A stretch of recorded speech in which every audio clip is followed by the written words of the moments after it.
Hello and welcome to the weekly outlook.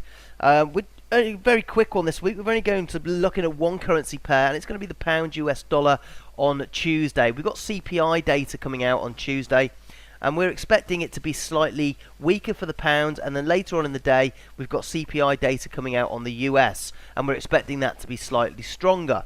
So weak data on the pound, strong data on the US. We're expecting to see a bit of a sell-off. Ideally, what we want to do is try and get in at that top price possible, which is going to be the 15000 level, or just through there. You can see we've got a nice area of resistance, support at 15030, which then became resistance, and it also held pretty well through the FOMC meeting where we had that big spike up. So really, we're going to be looking at that sort of area. We're just seeing it. There's a bit of a declining trend line there on those spikes as well. So just through or around that 1500 area is going to be the best place to try and sell. If we can get that price before the CPI data comes out, then brilliant.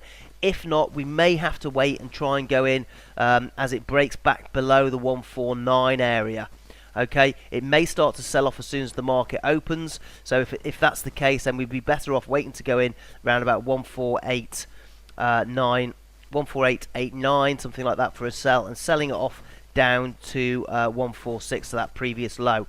If the CPI data is poor and the US dollar data is strong, then we could very well see this sell off all the way down to 144 over the coming weeks. Okay, so that's what we're going to be looking at next week, and hopefully you can make some pips from that. I say it's the only real currency pair that's got data which is going to drive the market next week. Everything else is kind of a little bit sort of in the mists, waiting for the CPI data from the US dollar on Wednesday. Okay, thanks for watching, and I'll see you next week.